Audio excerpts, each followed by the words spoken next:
where's that part of you been housed? The part of you that's pushed yourself? Wait, there. Okay, well, take it for a minute. Hold it. And then move it a little quickly and breathlessly, because that's been part of its MO, right?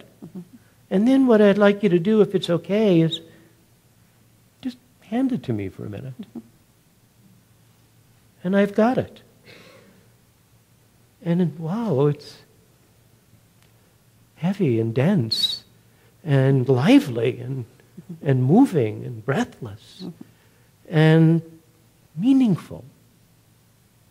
Because there's these tremendous difficulties and complications with your husband and all of the things that you have to do and want to do in your life. And this has been the part of you that's pushing you. Interested in any comments you have or observations? What I noticed, the first thing I noticed was my body. I don't think I couldn't even swallow at one point. I was so deeply in a trance. And I couldn't feel my body. So it was a nice feeling. Yeah. So that was. Have you experienced that quality of dissociation before? No, not like that. Yeah. So it was nice to discover you can do that, isn't it? Yeah, it was amazing. Yeah. She said, "What am I going to do with my psychotic experience?" She says, "Just put them in a manila envelope and send them to me." So she put them in the manila envelope and sent them to me. What really totally impressed me was that about 3 years later, she came and visited Phoenix again, and she said, "I want to see him." And he got them out of he had kept them in his filing cabinet. She made sure each one was in there, gave them back to him, and took off. I was like, I love that. You know, that he was so respectful. He kept her psychotic experiences in his filing cabinet, in her file. And I thought, that is my model to, be, not just like, oh, I'm going to indulge this person, she's crazy. It was really a respectful way of saying, this is a way we've worked out to deal with this stuff. So that was my inspiration. I thought, well, time is plastic. It's changed. You know that. I know that. We've all had experiences of that. And hypnosis, you get your little hand on the control knob of those kind of automaticities, the time change and all that kind of stuff. So if you'd like to close your eyes and take a deep breath, and this is the first positive connection that we're looking to find. Is what we might call a center.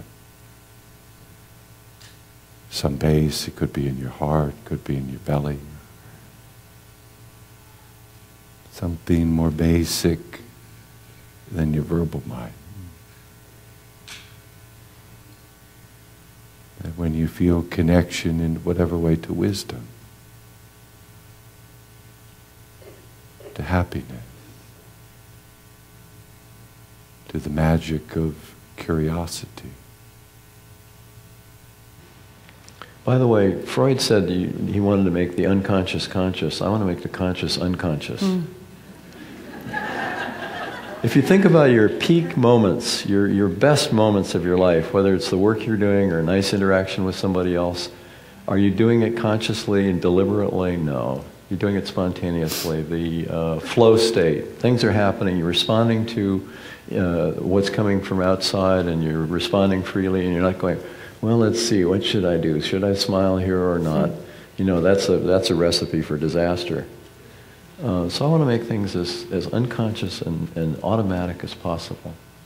But he came into a particular class and he was lecturing to him. At the end of the class, he says, he does this, focus, focus, focus. Oh, I saw that. And all 100 students in the class did it at the same moment with him. Focus, focus, focus. And I just thought, oh, what a rich experience that those kids are already trained to do that. And I can imagine them in a situation where they're by themselves and get a little lost, and to remember that message, focus, focus, focus. So, I just want to leave you with that idea of come up with something that has that determination and the feistiness that you have inside you and all that you've done in your life that directs you, right? So we want like a head of a pin with a freight train behind it. So focusing attention, only one point, and you hear only the voice, and you look always at one spot, and going in this highly concentrated, relaxing state. So the crystal ball is the expensive version. You can take any dirty spot on your carpet. That's the inexpensive version. You can use a ring at your finger. I don't define any goal. I define different goals, or I even don't say any goal, and I look focusing on my strength. What kind of different steps can I do?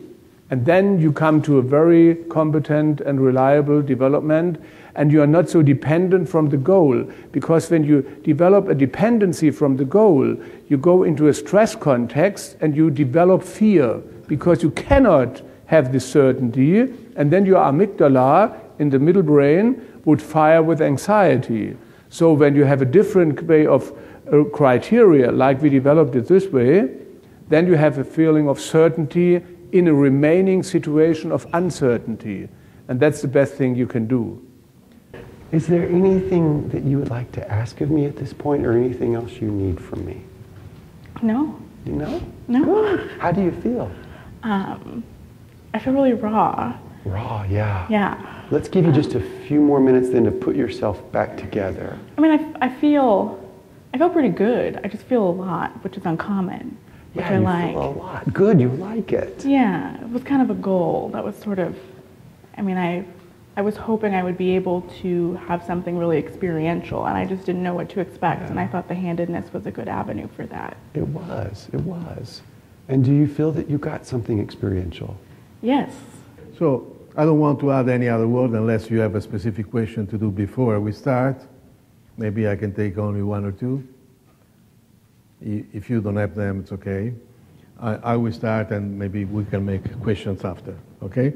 So, I don't know anything about the family, as usually I do with my subjects or clients in demonstrations.